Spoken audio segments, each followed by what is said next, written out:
Graça e paz, irmãos. Bom dia. Irmãos, independente de qualquer adversidade em nossas vidas, nós temos sempre que exercer a nossa fé. Exercendo a fé, Deus faz milagres que a gente nem imagina. A doença é uma provação que pode acometer indistintivamente qualquer pessoa. E apesar de não conseguirmos compreender o problema do sofrimento humano, quando ele chega, normalmente questionamos o porquê e qual é a causa de enfrentarmos situações tão difíceis na vida.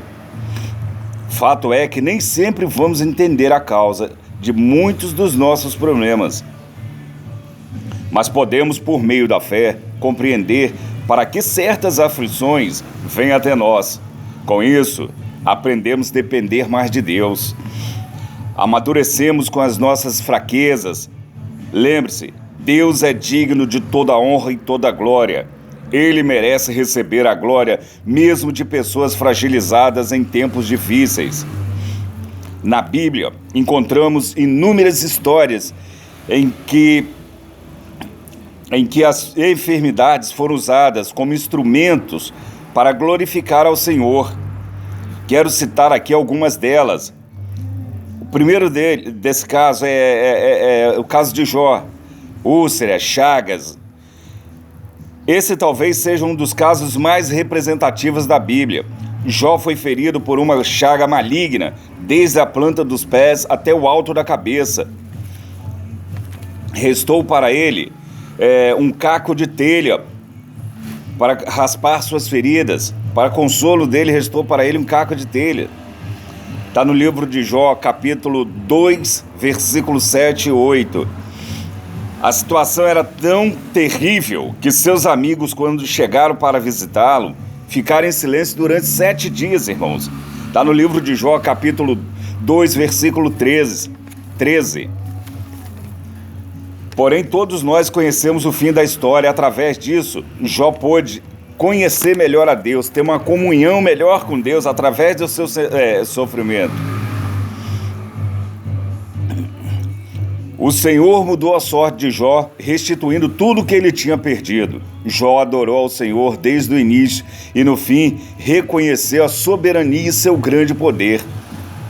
Sei que podes fazer todas as coisas.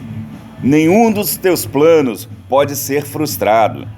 Meus ouvidos já tinham ouvido a teu respeito, mas agora os meus olhos te viram. Aleluias, glória a Deus. Livro de Jó, 42, versículo 2 e 5. A conhecida história de dor e perdas e doenças de Jó encoraja muitos crentes a manter-se firmes na confiança e no amor a Deus em meio ao sofrimento. Além disso, ensina-nos que nem sempre a doença deve ser associada a uma condição espiritual ou uma consequência de pecado da pessoa enferma.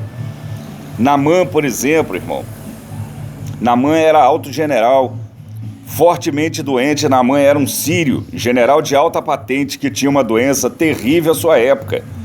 A história dele é encontrada no segundo livro dos Reis, capítulo 5. Apesar dos seus recursos, poder e fama, aquele homem não tinha grande possibilidade de cura nem de tratamento médico para a lepra na época. Mas havia uma menina que servia em sua casa, trazida cativa de Israel, e que testemunhou acerca do profeta de Deus.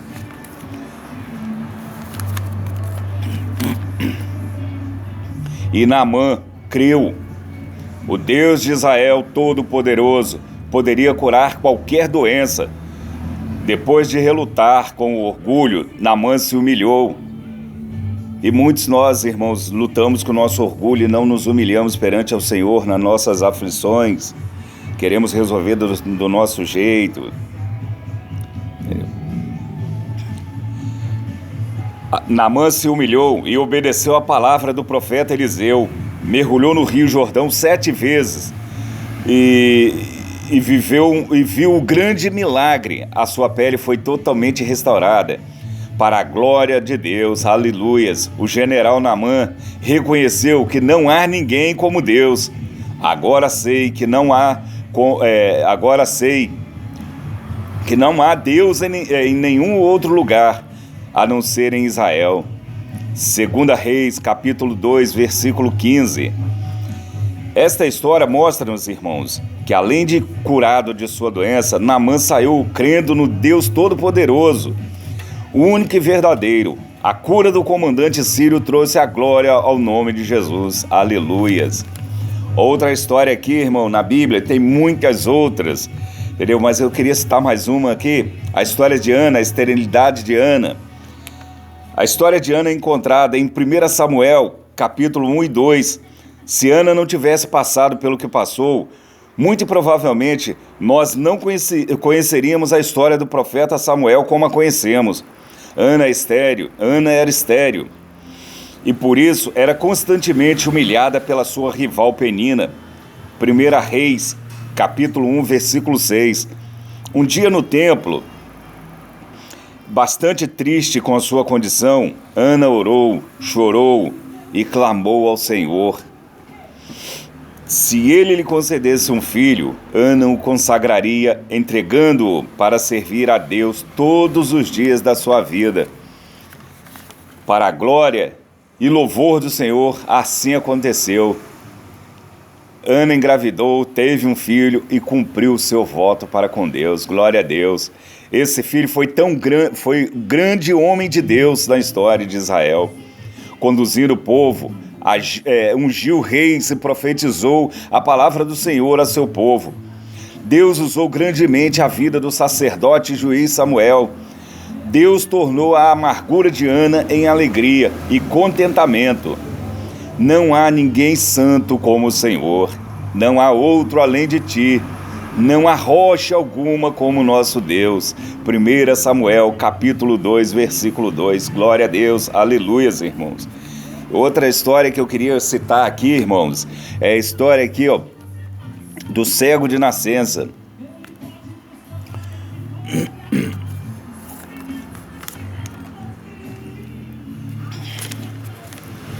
A história do homem que nasceu cego é narrada no Evangelho de João, capítulo 9. Jesus viu e seus discípulos lhe questionaram sobre quem teria pecado, se os pais ou o próprio homem, por ter nascido cego. Até hoje é comum o pecado ser vinculado à causa de alguém estar doente. Apesar do mal ter entrado no mundo por causa do pecado universal, nem sempre a doença é sinal de um pecado específico. Deus está no controle e por vezes usa até mesmo a doença para os seus propósitos. Jesus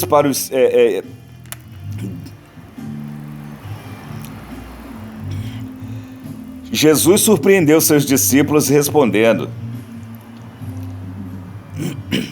que o cego tinha nascido assim para que a obra de Deus fosse realizada através dele. Está no 1 João, capítulo 9, versículo 3.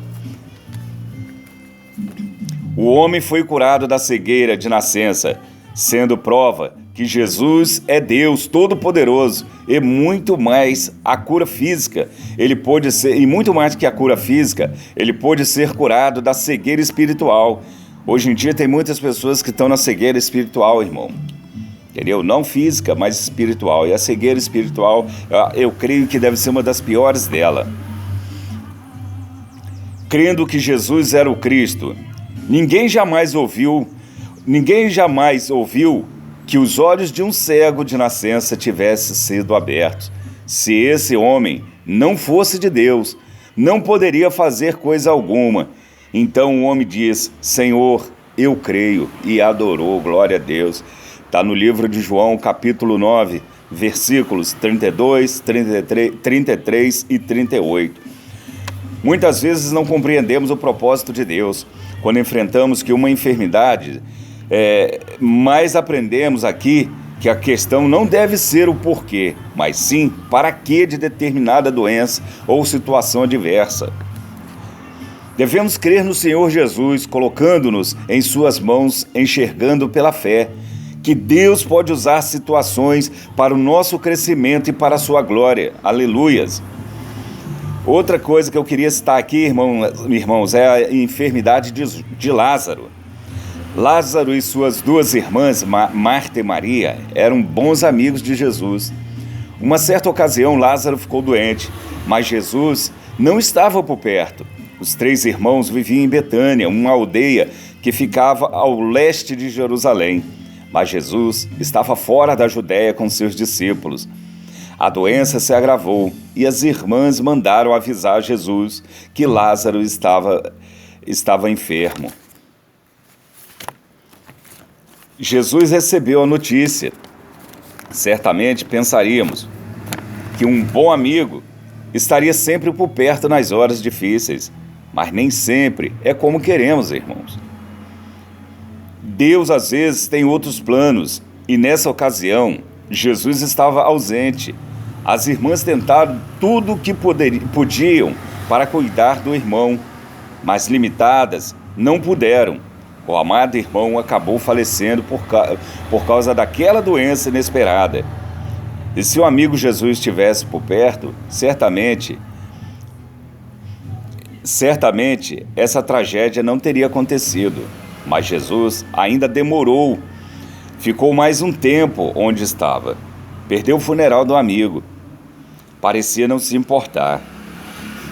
É o que muitos talvez é o que Maria e Marta devem ter pensado. E muitos hoje pensam isso também. Quando um amigo não pode ajudar, que o amigo não se importa. É porque às vezes ele não está em situação para poder ajudar. Será, irmão? Tal como Maria, nós pensamos em muitas coisas nos momentos de dor e sofrimento. Tentamos arranjar culpados, acusamos, murmuramos, choramos, mas nem sempre estamos certos nos nossos pensamentos. Jesus se importa com nossa dor. Ele vem ao nosso encontro e até chora conosco em nossos sofrimentos. No Evangelho de João 11:35.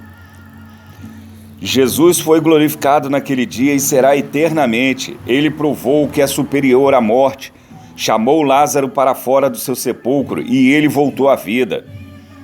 Essa história nos mostra que Jesus é maravilhoso e tem a solução para o maior problema do mundo, o pecado e, consequentemente, a morte. Ele os venceu na cruz. Ele é a ressurreição e a vida. Ainda que morramos, viveremos com Ele eternamente.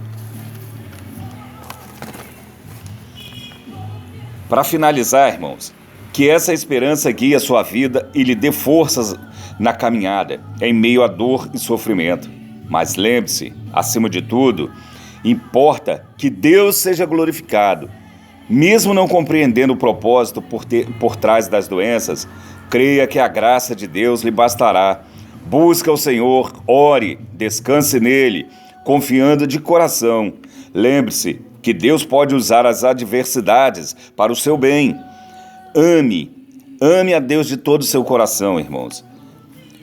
Eu queria deixar para você mais uma palavra aqui, está no livro de Romanos, capítulo 8, versículo 28.